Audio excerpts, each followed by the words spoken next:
Hi friends, welcome back వాణి vlogs. నేను మీ వాణి. ముందుగా అందరికీ హ్యాపీ సండే. ఈరోజు మా ఇంట్లో సండే స్పెషల్ వచ్చేసి ఫిష్ కర్రీ అనమాట.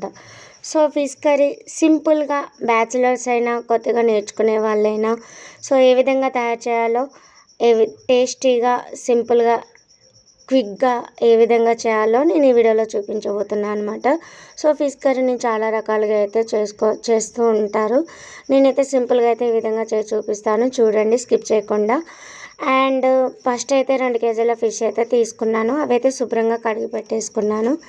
తర్వాత పెరుగు తీసుకొని ఈ విధంగా మజ్జిగలాగా అయితే తయారు చేసి పెట్టుకున్నాను అనమాట.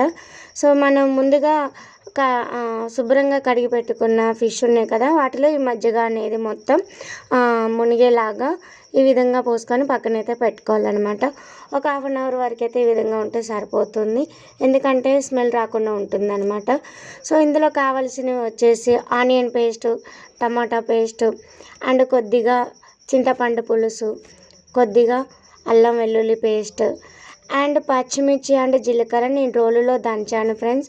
సో దంచినది అనమాట, మిక్సీలో పట్టినది కాదు. అండ్ అల్లం పేస్ట్ కూడా రోల్లోనే దంచాను, మిక్సీలో పట్టింది కాదు. అప్పటికప్పటికైతే నేను దంచి ఆ విధంగా పెట్టేసుకున్నాను అనమాట. తర్వాత వచ్చేసి కొంచెం కొత్తిమీర అండ్ మెంతిపిండి. సో మనకైతే ఫిష్ ఒక 20 మినిట్స్ తర్వాత చూస్తే ఫిష్ అయితే ఈ విధంగా ఉంది.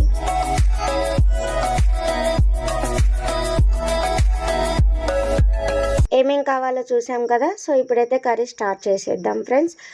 ముందుగా అయితే మనం చేపల గిన్నె స్టవ్ మీద పెట్టేసుకొని స్టవ్ వెలిగించుకోవాలన్నమాట. సో వెలిగించుకున్న తర్వాత ఆయిల్ వేసుకోవాలి. ఆయిల్ వేసుకున్న తర్వాత ఆయిల్ హీట్ అయిందా లేదా చెక్ చేసుకోవాలి. తర్వాత మనం ముందుగా రెడీ చేసి పెట్టుకున్న పచ్చిమిర్చి అండ్ జీలకర్ర ఉంది కదా, సో అదైతే ఆయిల్లో వేసుకొని పచ్చివాసన పోయేలాగా బాగా కలుపుకోవాలన్నమాట. మంచి కలర్ వచ్చేలాగా మంచి స్మెల్ వచ్చేలాగా కలుపుకోవాలి. తర్వాత ముందుగా రెడీ చేసి పెట్టుకున్న ఆనియన్ పేస్ట్ కూడా వేసుకొని మంచి గోల్డెన్ కలర్ వచ్చేలాగా అయితే మనం కలుపుకుంటూ వేయించుకోవాలన్నమాట. సో చూడండి, వీడియోలో చూపించిన విధంగా చేయాలి. మంచి కలర్ వచ్చేలాగా ఈ ఆనియన్ మొత్తం కలుపుకుంటూ మనం మాడిపోకుండా సిమ్లోనే చేయాలి ఫ్రెండ్స్ ఈ ప్రాసెస్ అంతా. సో మాడిపోకుండా ఈ విధంగా కలుపుకుంటూ గోల్డెన్ కలర్ వచ్చే వరకు ఈ విధంగా ఫ్రై చేసుకోవాలి. తర్వాత అల్లం పేస్ట్ వేసుకోవాలన్నమాట. అల్లం పేస్ట్ మనం బయట నుంచి తీసుకొచ్చింది కాదు, ఫ్రెష్గా వేసింది అనమాట. అల్లం పేస్ట్ కూడా వేసుకొని పచ్చివాసన పోయి మంచి స్మెల్ వచ్చేలాగా ఇందులోనే ఫ్రై చేసుకోవాలి. చూడండి, మొత్తం కలుపుకుంటూ ఫ్రై చేసుకోవాలి. ఇదంతా సిమ్లోనే చేసుకోండి, మాడిపోతే మాత్రం టేస్ట్ అంతగా బాగుండదు. తర్వాత కొత్తిమీర వేసుకొని కొత్తిమీర కూడా మొత్తం కలిసేలాగా కలుపుకుంటూ మనం ఫ్రై చేసుకోవాలన్నమాట. చూడండి, ఈ విధంగా ఫ్రై చేసుకోవాలి. అయితే నేను తర్వాత 2 టమాటా మీడియం సైజు అయితే తీసుకొని మిక్సీ పట్టేసుకున్నాను అనమాట. సో ఆ టమాటా పేస్ట్ కూడా ఇందులో వేసుకోవాలి. టమాటా పేస్ట్ కూడా మంచి స్మెల్ వచ్చేలాగా మనం కలుపుకుంటూ ఫ్రై చేసుకోవాలన్నమాట, పచ్చివాసన పోయేంత వరకు. అండ్ మనకి టమాటా ఉడికిన తర్వాత మనకు ఆయిల్ అనేది పైకి అయితే వస్తుంది. సో మనకైతే అప్పుడు ఈజీగా అర్థమైపోతుంది అనమాట టమాటా ఉడికింది అనేసి. సో టమాటా పేస్టు ఇవన్నీ ఈ విధంగా ఉడికించుకొని ఆయిల్ పైకి తేలిన తర్వాతకి మనం చిటికెడు పసుపు, 2 స్పూన్ల కారం, మీరు రుచికి సరిపడా మీరు ఎంత వేసుకుంటారో అంత కారం వేసుకోండి. అండ్ తర్వాత సాల్ట్ కూడా ఇదే టైంలో వేసుకోవాలన్నమాట. సో తర్వాత కూడా వేసుకోవచ్చు, ఒకసారి టేస్ట్ చూసుకొని. ఇప్పుడు వరకైతే 2 స్పూన్ల సాల్ట్ వేసుకొని ఇవన్నీ కలిసేలాగా బాగా కలుపుకోవాలన్నమాట. సో వీటన్నిటికీ బాగా గ్రేవీ అంతా పట్టించాలన్నమాట ఫ్రెండ్స్. ఈ గ్రేవీ బాగా మంచిగా ఉడికితేనే మనకి ఫిష్కి మొత్తం పట్టేస్తుంది అనమాట. సో మనం ఫిష్ ఇంతకుముందే మజ్జిగలో నానబెట్టుకున్నాం కదా, సో ఈ ఫిష్ని తీసేసి కొంచెం మళ్ళీ ఫ్రెష్ వాటర్తో అయితే మళ్ళీ ఒకసారి వాటర్తో కడిగేసుకుందాము. ఈ విధంగా అయితే మంచిగా కడిగేసుకోవాలి. చూడండి, నేనైతే 2 టైమ్స్ కడిగాను అనమాట ఈ ఫిష్ మొత్తంని. అంటే 2 టైమ్స్ కడగాల్సిన అవసరం లేదు ఫ్రెండ్స్, ఒకసారి కడిగితే సరిపోతుంది. ఇంకా ఈ విధంగా వస్తుందన్నమాట.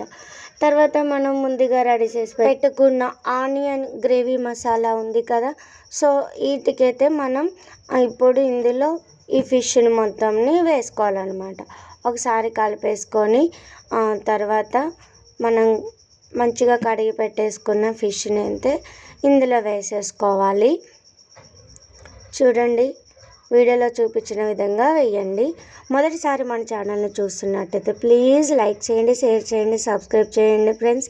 పక్కనే ఉన్న బెల్ ఐకాన్ కూడా క్లిక్ చేయండి. నేను పెట్టే ప్రతి వీడియో నోటిఫికేషన్ అయితే వస్తుంది మీకు. సో ఈ విధంగా ఫిష్ని 1 బై 1 వేసుకుంటూ ఉండాలి. యాక్చువల్లీ ఈ టైంలో మనం ముందుగా రెడీ చేసి పెట్టుకున్న చింతపండు పులుసు ఉంది కదా, సో అది వేసుకోవచ్చు ఫ్రెండ్స్. అది వేసుకున్న తర్వాతకి బాగా మరిగిన తర్వాత ఫిష్ని వేసుకోవచ్చు. సో ఆ విధంగా కూడా చేస్తారు, అండ్ తర్వాత ఈ విధంగా కూడా చేస్తారనమాట. సో నేను ఈ విధంగా చేస్తా, ఆ విధంగా కూడా చేస్తాను. సో తర్వాత ఈ విధంగా ఎక్కువగా గరిటతో తిప్పకుండా నార్మల్గా ఇలా కొంచెం కలిపేసి మూత పెట్టేసి ఒకసారి క్లాత్తోని మనకి మొత్తం షేక్ అయ్యేలాగా ఈ విధంగా వీడియోలో చూపించిన విధంగా చేయాలి. ఇలా చేయడం వల్ల మనకి ఫిష్ అనేది బ్రేక్ అవ్వకుండా ఉంటుందన్నమాట. సో చూడండి, ఇలా అయితే అవుతుంది. యాక్చువల్లీ ఫ్రెండ్స్, నేను చింతపండు పులుసు పోసే టైంలో వీడియో మిస్ అయిపోయింది, సారీ, ఏమనుకోవద్దు. మనకి ఫిష్ ఉడికింది అనుకున్న తర్వాత మనం చింతపండు పులుసు అయితే వేసుకోవాలన్నమాట. మనకి ఎంత అయితే గ్రేవీ కావాలి, పులుసు కావాలా, గ్రేవీ కావాలా అనే క్వాంటిటీని బట్టి అయితే మనం చింతపండు పులుసుని వేసుకోవాలన్నమాట. నేను ఇందులో ఇప్పుడు 1 table spoon garam masala, 1 table spoon fish masala, 2 table స్పూన్ల ధనియాల పౌడర్ అయితే వేసుకున్నాను అనమాట. వేసుకున్న తర్వాత కొంచెం ఫిష్ని జస్ట్ అలా కదిపేసి చూడండి, మళ్ళీ క్లాత్తో పట్టుకొని ఈ విధంగా షేక్ చేస్తున్నాను అనమాట. ఈ విధంగా తిప్పడం వల్ల మనకి ఫిష్ అనేది బ్రేక్ అవ్వకుండా నీట్గా మంచిగా వస్తుంది. సో అందుకోసం ఈ విధంగా చేయాలి, చాలా జాగ్రత్తగా చేయాలి ఫ్రెండ్స్. ఇది మాత్రం కంపల్సరీగా జాగ్రత్తగా చేయాలన్నమాట. సో మనకైతే ఈ విధంగా అయితే వస్తుంది. మనకి ఈ టైంలోనే మీరు సాల్ట్ కూడా ఎంత సరిపోయిందా లేదా చూసుకోవాలి. ఫైనల్గా అయితే కొంచెం మెంతి పిండి వేసుకోవాలన్నమాట, అది కూడా స్కిప్ అయిపోయింది. సో ఎంతో టేస్టీగా ఈజీ అయిన ఫిష్ కర్రీ అయితే రెడీ అయిపోయింది. మీకు కూడా నచ్చిందని అయితే అనుకుంటున్నాను. మీ ఫ్రెండ్స్కి, రిలేషన్స్కి షేర్ చేయండి. నెక్స్ట్ వీడియోతో మళ్ళీ కలుద్దాం. Bye friends.